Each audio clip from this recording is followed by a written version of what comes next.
Hello students, good morning. Uh, Welcome back. If you remember the previous class, I discussed regarding question answers of chapter 2.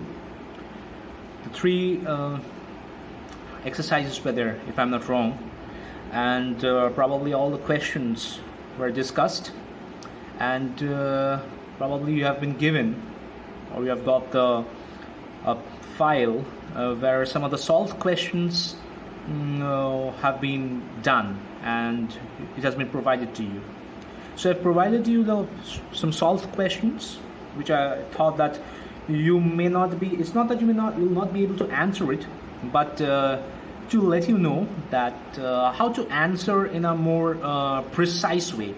That means because this give reasons section, mostly the give reasons has been addressed in that particular answer file, and in those give reasons, how to answer those questions. So that has been explained. So with that, the chapter 2 was ended, and I also told you that I will be doing one of the, or rather the exercises probably of chapter 1 is yet to be done. Exercise of chapter 1 is yet to be done. I remember that one. Today, you may be thinking, or rather you might be thinking that I will be doing chapter 1 exercise, but interestingly today I will not do that one. I thought that before going to chapter 1 exercise, and by this time probably I hope you're having you got your books and exercise books also. You've got your textbooks and exercise books. So before going to the discussing the exercise of chapter 1,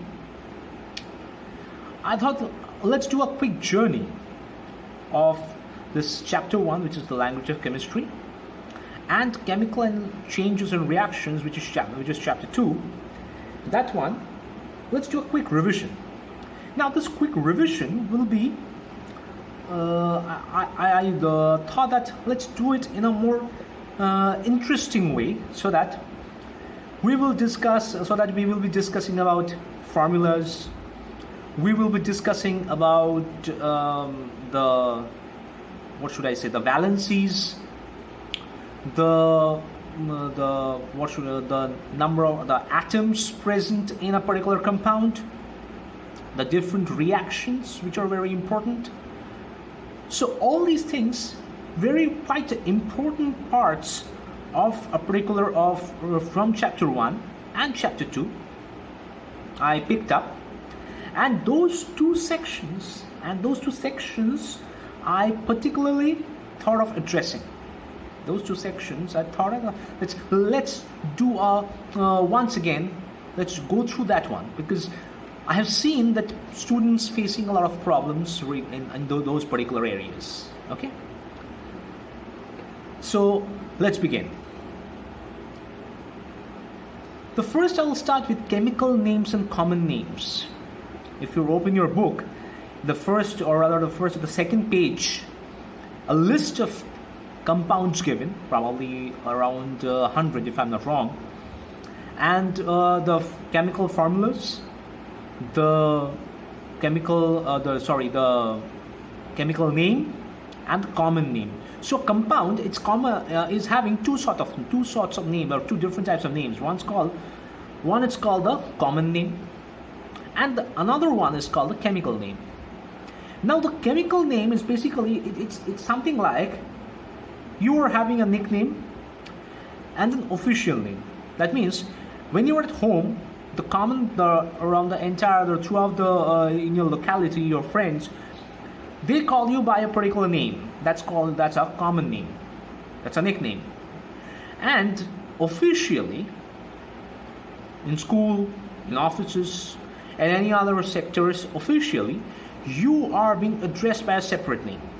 So the same thing happens over with the chemical compounds also, with the compounds. That is, they are having a chemical name, that's the official name. And common name is the nickname by which the most of the people they used to address this compound. Okay, the first one I have given over here is the molecular formula is CuSO4.5H2, as you can see. CuSO4.5H2. The chemical name is hydrated copper sulfate or copper 2 sulfate pentahydrate. If you probably buy a box of copper sulfate, over there it will not be written as blue vitriol, because since you're buying a chemical of a particular substance, now that substance is a chemical and that has to be addressed by the official name, because it's an official place, so it has to be addressed by the official name.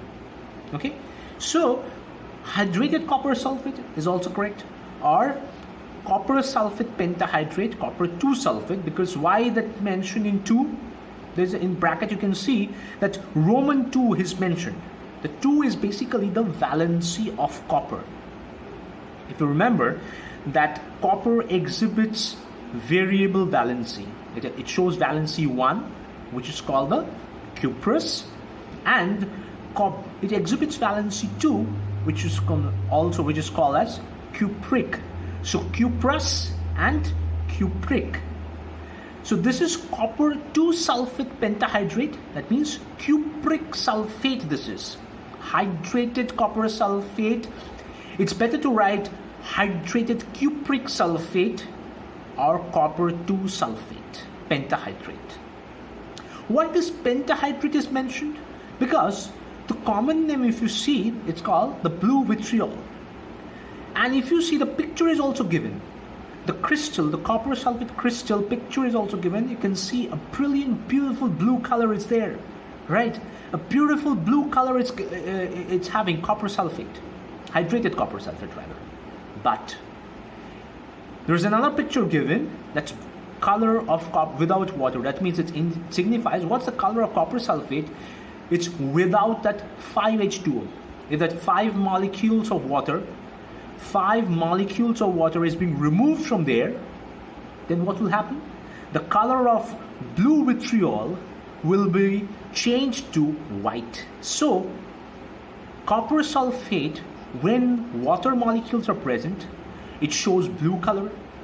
When water molecules are not present, that means anhydrous, it's written hydrated copper sulfate. Similarly, anhydrous copper sulfate, it's the color is white it's called white. It's white, not called, it's white in color.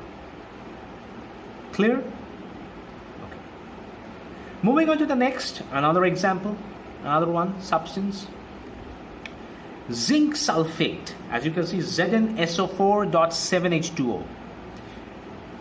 ZnSO4.7H2O. This one, hydrated zinc sulfate or zinc sulfate heptahydrate. Heptahydrate. In the previous one, I wrote pentahydrate.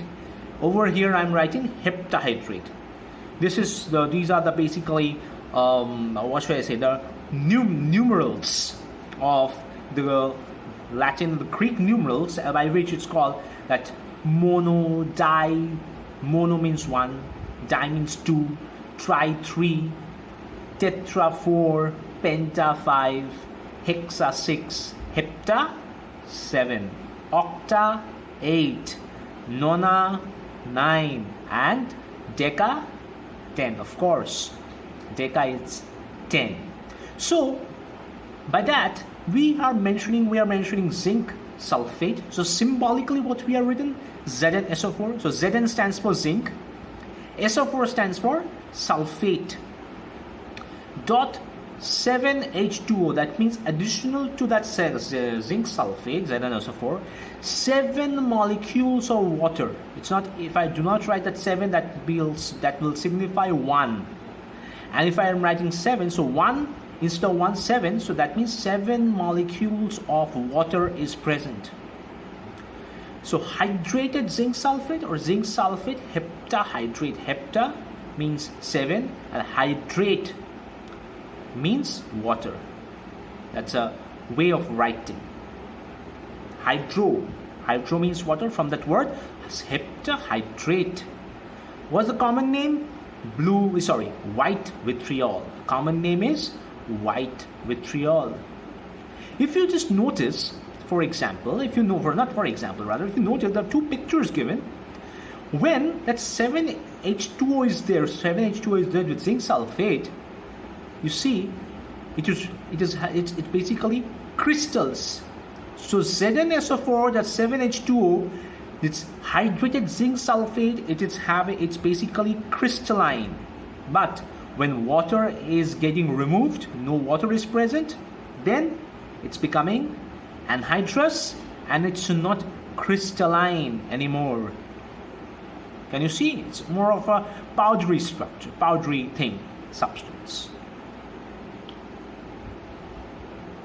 The next we are having ferrous sulfate, FeSO4.7H2O. You have read this thing in the previous class 8, if you remember, probably chapter 6, chemical reactions, probably the chapter 6. If you remember, there was a list given of hydrated salts with chemical names and common names. There was a list. From there, I chose few, and I'm showing you the color so that it will. So when you will be going through the chapters, and when the chapter of when practical chemistry will be dealt, then it will be easier for you to just identify, this particular substance, this compound, that means the color is this.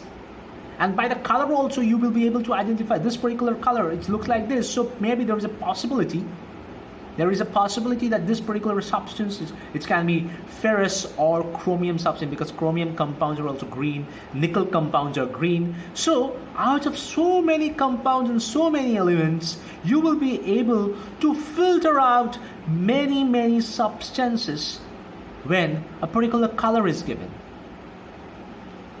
Okay, so we are having the FeSO4.7H2, once again hydrated ferrous sulfate, or iron 2 sulfate heptahydrate. You can see it's a ferrous sulfate is common name green vitriol, and you can easily make it out that why the name green vitriol is. The crystal is green in color, green vitriol. And what about if that 7H2O gets removed? Once again, almost white in color. Clear? Okay. Now, based on these chemical names and common names related to chapter 1, you may say, sir, this is not a part of the chapter. But of course, when you're reading this, you're having ferrous sulfate, you're having variable valencies. You can note this over here when I'm talking. Once again, I'm talking about variable valencies. I mentioned iron 2 sulfate heptahydrate, because if you remember, iron exhibits multiple or variable valencies, 2 as well as 3. Over here it is 2. The valency of iron in ferrous sulfate is 2. Moving on to, before moving, green is the color and white is without water. The next, though it's not, over here, ZnO, if you see ZnO, so it's not that, before the 3 examples I showed you, that with water, that means hydrated crystals I took, I have shown you what happens if, what's the color of the substance if water is present and if water is not present. I gave you some of the examples. Now I will give you some examples where you will be seeing that it's having a chemical name, it's having a common name, but it's not having any water of crystallization. It is not having any sort of water of crystallization, but it is, what's the color of the substance before heating and after heating? What's the effect of heat before and after? Over here you can see I'm showing you zinc oxide. The formula is ZnO. Symbolically it's ZnO. Common name zincite. Zinc oxide is pretty white. When it's cold, it's pretty white. Amorphous substance and white. Zinc oxide, pretty amorphous and powdery substance, white in color. But if you heat zinc oxide, it changes its color to yellow. As you can see, the picture is also given. It's yellow in color. Okay?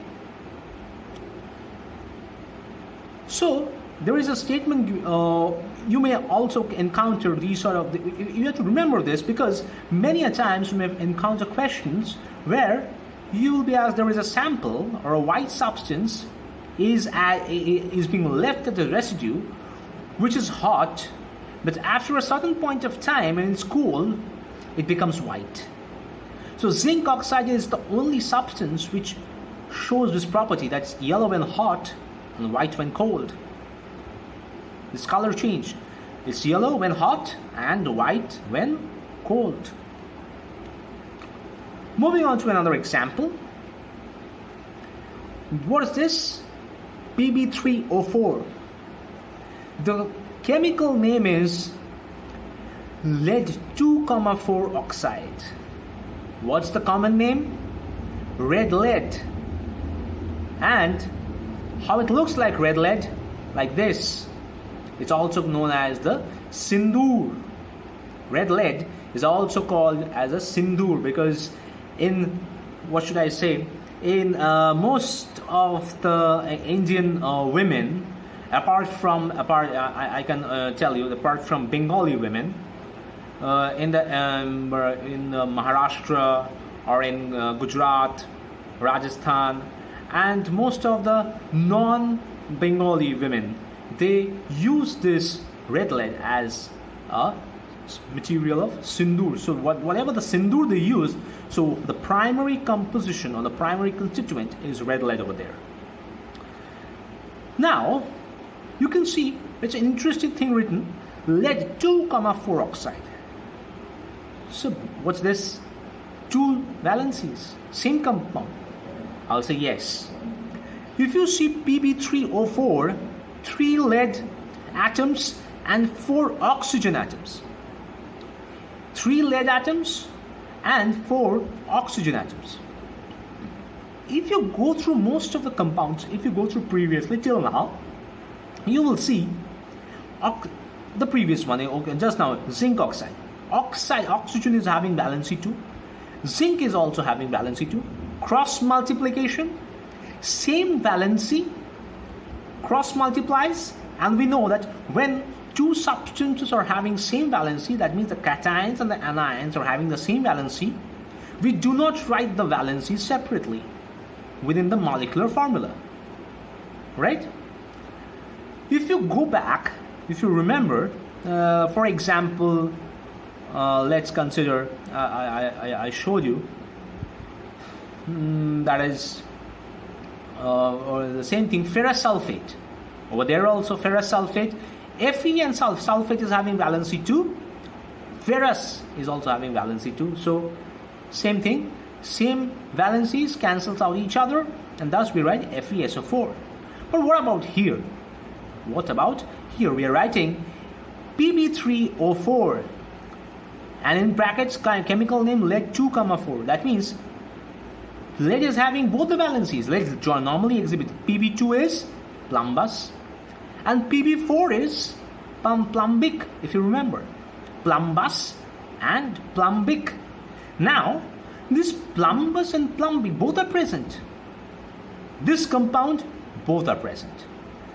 If you go through the structure of this compound, then you will be able to understand that how Pb2 and Pb4 both are simultaneously existing in one particular compound. So if you normally mathematically, if you want to calculate the valencies of lead and oxygen, then definitely rather than lead, based on oxygen, you will never be able to balance or never be able to calculate the exact valency, because then it will come in fractions.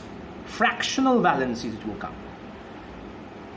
When this result the scientists got, then After so they accepted that one, but later on it was discovered that no, red lead is having both the valencies. That means lead, the structure of red lead is such that lead is exhibiting on one particular section as lead 4 and on another particular section lead 2. Both the leads are bonded with oxygen in such a way that 2 valency of lead is also satisfied and 4 valency of lead is also satisfied along with the 2 valencies of oxygen. Clear? So that depends upon the structure. Now, what is the effect of heat on this particular substance? We get a yellow substance. If we heat red lead, we will get a yellow substance. That's called PbO, lead oxide. Look, over here PbO. We are not writing both the valencies, but over here only one valency. So Pb is having 2 valency. Oxygen is also having 2 valency. So it's yellow in color. Now it's interestingly over here PbO is it's lead oxide. It's having a common name also, and the common name of PbO is litharge. The common name of PbO is litharge. All right. Okay. Moving on to the next, we are having basic copper oxide. Basic copper oxide, the common name is azurite blue. By the color, the picture given by the color itself, you can make it out why the common name is azurite blue. And the chemical formula is 2CuCO3.CuOH whole twice. This is the chemical formula of basic copper oxide. Another example, we are having Hg2Cl2. It's called mercurous chloride, the chemical name. The common name is calomel. Calomel is the common name, and it looks like this. It's a white crystalline substance. So azurite blue, it's a basic copper oxide. It's a crystalline compound substance. Hg2Cl2, mercurous chloride. For that reason, you can write either as mercury 1 chloride, that means mercury, after that bracket, first bracket, 1, Roman 1, in capital letters of course, and chloride. Or you can write mercurous chloride because mercurous itself means mercury 1, and common name is calomel. Now coming to the next valencies. The first is, you can see Cu2s. What's the valency now? We know that if the valencies are same, we do not write the valencies. Then only the symbols we write, one after the another. The cation will first, followed by the anion. Now, based on that, the cation will come first. Cation is the copper. Sulfur is the anion. Sulfide is the anion. But Cu2s signifies that it is cuprous sulfide, because when the copper exhibits 1 and 2, if copper would have exhibited valency 2, then we wouldn't have written Cu2s. We would have written Cus. But since we are writing Cu2s, that means copper 1 sulfide. Hence, it is Cu2s. The color is black. It's a black substance. Copper sulfide. The next we are having, for example, bismuth nitrate. We're having bismuth nitrate. Bismuth is having valency 3 and nitrate is having valency 1. Cross multiplication, we remember that one. We need to cross multiply, and 1, nothing to write about 1, but the 3 of bismuth comes with nitrate, and hence BiNO3 whole thrice. It's a white solid. The next we are having ferrous chromate. We are having ferrous chromate. FeCrO4. There's a small mistake over there. That 4 will come as a subscript. Okay. 4 will come as a subscript. Now, ferrous chromate, FeCrO4. Why ferrous? Because chromate, the valency is 2, and since nothing is written, for that reason Fe is 2. If the formula would have been ferric chromate, then the formula would have been Fe2CrO4 whole thrice. Because ferric, valency 3, chromate, valency 2, just cross multiply. So Fe2CrO4 whole thrice. Whole means within brackets, only the chromate will be in bracket, and after that at the subscript, whole thrice. It is mostly bluish black in color. Ferrous chromate is bluish black in color. The next we are having sodium arsenate.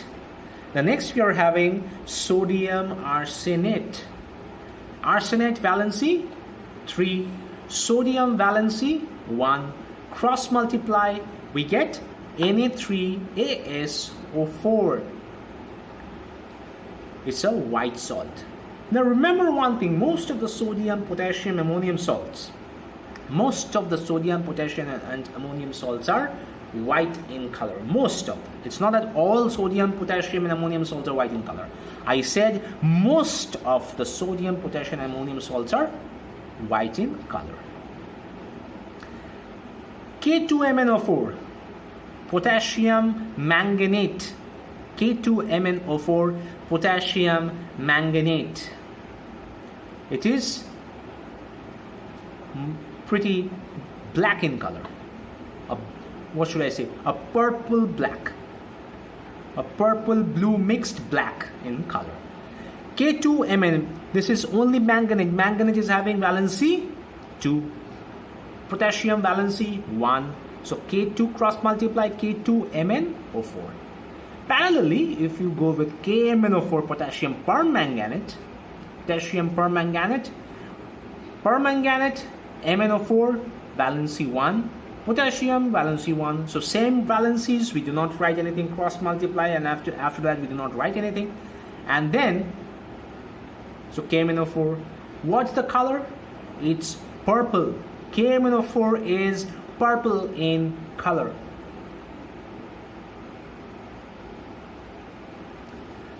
The next, we are coming to the reactions, synthesis or combination reactions. A very simple example, magnesium burns in air to form one compound. So two substances combining together to form one substance. Remember, it's A plus B gives C. So magnesium, I've taken magnesium ribbon. It burns in oxygen, nothing to show with oxygen because oxygen is a colorless gas. The first, you can see the magnesium ribbon is burning. It's called with magnesium, we use the word, it's dazzling white. When magnesium burns, it burns with a dazzling white flame. On certain occasions, you have to use this word. Magnesium burns with a dazzling white flame. Dazzling, this word is very, very important. Dazzling white flame. And it forms magnesium oxide. It's a white substance, as you can see. Then another example of synthesis, I've taken iron and chlorine gas. It forms ferric chloride. So iron, the texture is silvery. Iron is not brown in color. Do remember, iron is not brown in color. Iron is not black in color. Iron, the color of metallic iron is silvery. You can see the actual color of iron on the railway tracks, which shines. Railway tracks are made up of iron. So if you see the shiny portion, that is actually the color of iron, the shining surface. It's a very, very shiny, silvery color. Chlorine, we know that's a greenish yellow gas. We can see that one, greenish yellow gas. And ferric chloride, it's a black substance. So combination, iron and chlorine combines together to give ferric chloride. The next decomposition reaction. We have taken mercuric oxide, HgO, mercuric oxide, HgO, and that there is a triangle symbol followed by Hg plus O2. Now this triangle symbol is basically heat. The symbol triangle, this triangle symbol meaning is heat. The meaning of this triangle symbol is heat. So when we are decomposition reaction, we are heating that one. So mercuric oxide, HgO, we know that mercurous and mercuric 1 and 2. So 2, the higher valency of mercury. So mercuric oxide, when it's heated, it gives mercury and oxygen. So mercuric oxide is orange in color, and mercury is a liquid metal, as you can see over there, liquid metal, silvery texture. Next decomposition, we are having copper carbonate. Copper carbonate, it's a pretty green color, dirty green mostly. We write dirty green copper carbonate. Heated, it gives copper oxide, black in color. Copper oxide, it's black in color. And carbon dioxide, colorless, odorless gas. The next is displacement reaction. The next we are having displacement reaction. I have taken zinc solid and copper sulfate. So metallic zinc, when it's rather added to copper sulfate solution, as you can see, copper sulfate I showed you previously that copper sulfate in presence of water, it's a blue color solution, blue color substance. So in the water aqueous medium also blue color solution. So when zinc reacts with copper sulfate, from zinc sulfate and metallic copper gets deposited. Metallic copper gets deposited. So zinc sulfate, it's a transparent solution. As you can see over there, zinc sulfate is a transparent solution, and metallic copper gets sedimented. It's written S over there, sedimented at the base of the beaker or test tube, whatever. Okay, and copper is a reddish brown in color, shiny reddish brown in color, copper. Sometimes it's also written coppery color. Another example, that is Ki plus chlorine, potassium iodide. I've written aqueous, so though I have shown you in crystalline form, that's actually I want to make you realize or remember that solutions, if the salt is a white salt, definitely it will form a transparent solution. So Ki is a transparent, potassium iodide is a white crystalline salt, so its solution will be it's a transparent white solution, white solution, colorless. Chlorine, it's a greenish yellow gas, as you can see. Potassium chloride, though it will be in aqueous, but actual potassium chloride is a white crystalline salt. And iodine aqueous, as you can see, the color of the solution will be like that, reddish brown. Iodine, reddish brown. Okay, if you want to see the iodine color, you can buy, I can give you a rather very simple way. You can go to the medicine shop, or you can ask for betadine solution or tincture iodine solution. Betadine solution or tincture iodine solution, you will be able to see or realize what the color of iodine is. Okay, that's a reddish brown. Displacement reaction. So chlorine is displacing whom? Iodine. In the previous we read about zinc and copper sulfate. So zinc displaced whom? Copper. The next we are having, and before going to the double displacement, we are having, let me tell you, in your book you may find there is a list given. It's an activity series. That means those elements whose position is at the higher end will displace, it's more powerful, and hence they will displace the lower powered substance and it form its own particular compound. The next is double displacement reaction. That means two compounds to form two new compounds. This reaction is given in your book, but still I took that one to show you the color changes. So potassium iodide, we know that one is a white in color. Lead nitrate, that's also white salt.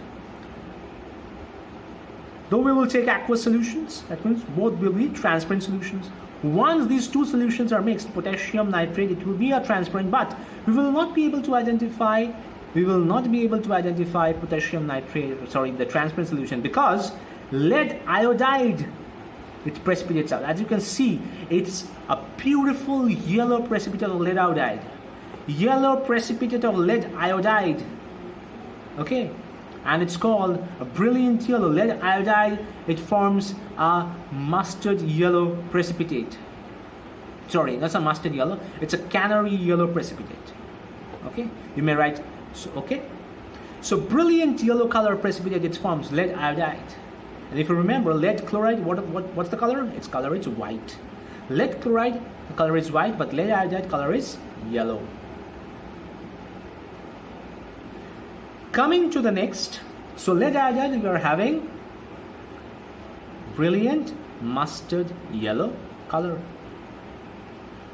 Sorry, not this mustard yellow, canary yellow color. The next double displacement, we are having another example, beautiful, barium chromate formation. We have taken potassium chromate, barium chloride. As you can see, potassium chromate is a yellow solid, hence the solution will be a yellow solution, transparent. Barium chromate, barium chloride is white solution, white salt. Barium chromate, once again, brilliant yellow colored precipitate, barium chromate, canary yellow precipitate, and potassium chloride, white salt. This is also known as a precipitation reaction.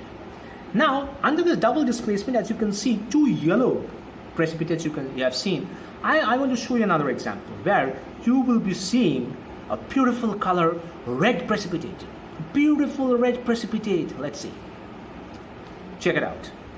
We have taken potassium chromate once again, and I have taken, instead of lead nitrate, I switched over to silver nitrate aqueous. Silver nitrate is crystalline white solution, and from crystalline white solution, when these two are mixed together, it forms silver chromate. And as you can see, when potassium chromate is added, the solution, what is the color? It's a beautiful red, brick red precipitate is forming. You can see the color. This is also an example of precipitation reaction, and a brilliant brick red precipitate it's forming. Along with that, potassium nitrate. And if you have gone through all the reactions so far, you have noticed one thing, that I have shown that most of the way that the reactions are written, it is balanced, whether it's an aqueous or it is what should I say, in the solid state or in the liquid state precipitate, these informations are mentioned. Another thing which should have been mentioned, but since I'm showing the pictures for that reason, due to space constraint, I have not shown that one. I have not mentioned that one. That's the name of the particular compounds. I just symbolically written, but name of the compound, that will also create a very good impression on the examiners. So with this, I'd like to conclude my lecture, and you will be given a home assignment, homework are provided in a separate PDF file. You'll get that one. So solve it, submit your work. If you're having any problems, it will be discussed, and definitely I will be discussing the question answers, of course, regarding this PDF file, and of course to the other of chapter 1 in the next class. So till then, stay safe and take a very good care of yourself. Thank you.